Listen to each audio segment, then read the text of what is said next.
Bank বেহেশতে যাক আর bank দুজকে যাক, ওটা আমাদের বিবেচ্য বিষয় না।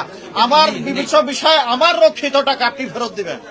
আমি আপনার ব্যাংকে আপনাকে বিশ্বাস করে, আমার স্ত্রী, পুত্র, সন্তান, পরিবার, বাপ মা কাউকে বিশ্বাস না করে আপনাকে বিশ্বাস করে আপনাকে টাকা দিয়েছি। স্বাভাবিক কারণে আমার অ্যাকাউন্টে যদি টাকা থাকে, আমি যদি চেক প্লেস করি, আপনি আমাকে টাকা দিতে বাধ্য। আপনি টাকা কোন জায়গায় ডিস্ট্রিবিউট করছেন, কে আপনার টাকা পাচার করছে, কে আপনার টাকা খেলাপি করে দিয়েছে, ও লাইবিলিটি আমরা গ্রাহকরা নিব না। তাই স্বাভাবিক কারণে আপনারা ইতিমধ্যে জানেন, রোজার ঈদ গেছে, কোরবানি গেছে, পবিত্র হজের মাস চলতেছে। আমাদের কাছ থেকে ৭৬ লক্ষ গ্রাহক থেকে আমরা সেদিনকে জানলাম ১৭ জন গ্রাহক স্ট্রোক করে ক্যান্সারের রোগী হয়ে বিভিন্ন পর্যায়ে এই পৃথিবী থেকে চলে গেছে সঠিক চিকিৎসা না পাওয়ার কারণে, অথচ তার টাকা এখানে।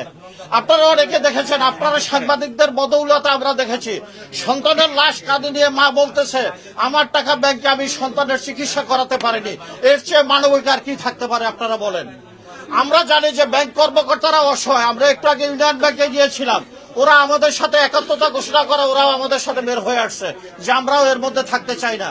বাংলাদেশে 5টা ব্যাংকের মধ্যে সবচেয়ে নাজেহাল করে, সবচেয়ে কষ্টদায়ক ব্যাংক হলো ফার্স্ট সিকিউরিটি ব্যাংক।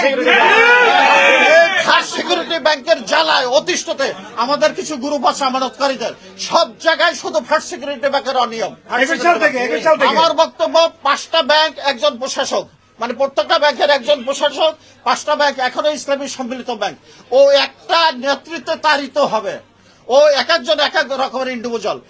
আগ্রাবাদ অঞ্চলের ম্যানেজার সে এক রকমের করে, এই খাতুনগঞ্জের ম্যানেজার এক রকমের করে, জুবলি রোডের এক রকমের। আমরা চাই যে একজন ইমাম থাকবে একটা মসজিদে, তার অধীনে নামাজ হবে। নির্দিষ্টভাবে সিদ্ধান্ত নিয়ে আপনারা আমাদেরকে পরিচালিত করবেন।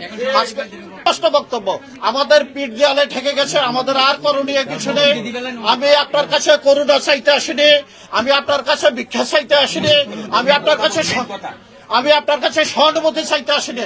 আমার প্রাপ্য টাকা দিবেন। আমি টাকা রেখেছি, আপনি হেয়ার কাট করেন, টাকা আমার, আপনি গদিতে বসে হেয়ার কাট করেন। এত বড় বিশাল ব্যাংক, যে ব্যাংকে আপনি দেখবেন অন্তত 10 লক্ষ টাকা এই ব্যাংকটায় খরচ হয় মাসে। এত প্রয়োজন কি?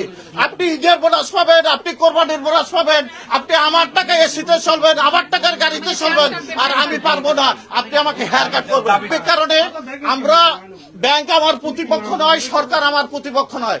সরকার এবং ব্যাংকের কিছু নীতি সাংঘর্ষিক, এ কারণে আমরা আজকের মাঠে নামছি। আমাদের বক্তব্য, আমরা এই ব্যাংকগুলোকে দাঁড় করাবো। আমরা গ্রাহকের আস্থা ফিরাবার দায়িত্ব আপনাদের। আপনারা যদি আমাদের আস্থায় না নেন, আপনার এই ব্যাংক কখনো দাঁড়াতে পারবে না। আমরা ৭৬ লক্ষ মানুষ, ৩.৫ কোটি মানুষের পরিবার। আমরা একটা পরিবারে যদি 4 জন থাকে, ৭৬ ইন্টু ৩.৫ কোটি মানুষের আমরা পরিবারটা। আমরা এই ব্যাংকের লাইবিলিটি নিয়ে আমরা উপরে উঠাবো। আমাদের স্পষ্ট কথা, হেয়ার কাট সম্পূর্ণরূপে বাতিল করতে হবে। হেয়ার কাট নামক এই আজরাইল, হেয়ার কাট নামক এই আজরাইল রে আমাদের মাথা থেকে ফেলে দিতে হবে। হেয়ার কাট হবে না। স্বাভাবিক লেনদেনের আমরা গ্যারান্টি চাই। আমরা স্বাভাবিক গ্যারান্টি চাই। স্বাভাবিক লেনদেন অন্য সব ব্যাংক, ব্র্যাক ব্যাংক যেভাবে চলে, আমরা চাই আমার ফার্স্ট সিকিউরিটি ব্যাংক সেভাবে চলবে।